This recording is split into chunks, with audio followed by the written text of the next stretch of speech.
Well, when you think about hardened criminals serving time behind bars, you probably don't think about knitting. But in one prison in Maryland, two determined retirees are turning dozens of convicts into converts with the help of yarn, needles, and the zen of the stitch. Here's ABC's TJ Winnick. Barbed wire fences, watchman towers, and a group of men with felony convictions. I'm in for a second-degree assault. Possession. Hardened criminals.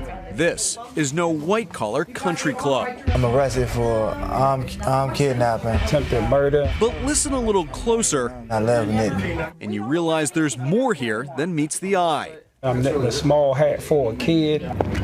That softer side appears every Thursday around dusk,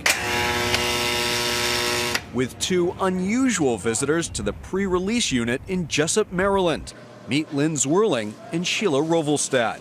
You wanted to give knitting needles to hardened criminals? Is that a good idea? For a man to have picked up knitting needles and walked through that door to say, come on, let me teach you how to knit, to respond to being taught how to knit, they've already shown themselves as being open people, people that want more. Would male inmates have any interest in a hobby traditionally reserved for women? Go in the front door, wrap it around. Lynn and Sheila still remember the Department of Corrections' initial response. They don't want to knit. What makes you think men want to knit? I said, oh, they want to knit. They just don't know they want to knit. You like it, right? Yeah. Nearly 3 years later, the ladies and their Knitting Behind Bars volunteers have taught more than 100 prisoners to knit, while dozens remain on a waiting list. Some of the inmates have even skipped dinner to make class. I feel calm. It give you a peace of mind. It definitely do that. Give you a peace of mind, take you away from prison. Something to focus on. Pretty much. Billy Proctor compares knitting to hanging out at a coffee house. And it's like I'm at Starbucks without the coffee. Just chilling? Just chilling, enjoying the day. Get you away from the penitentiary lifestyle. There are going to be people that will see this story and might feel like you should do hard time, and going to a knitting class might not sort of fit their idea of what serving a jail sentence should be. What would you say to them? I'm doing something constructive. I could be doing a lot worse. Be honest with you. I could be running them up, being a pain in the behind.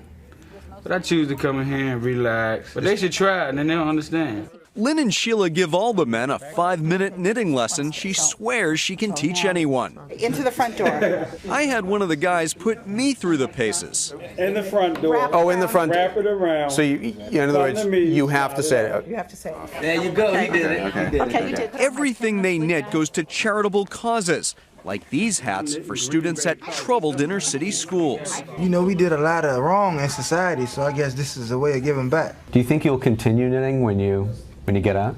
I don't know. Probably in the house when I'm bored. I might do about 30 stitches. Lynn and Sheila say they've seen their students change for the better. These guys are getting out. They can't go one day from doing hard time to the next day being on the street. They have to make a transition somehow. For Nightline, I'm TJ Winnick in Jessup, Maryland.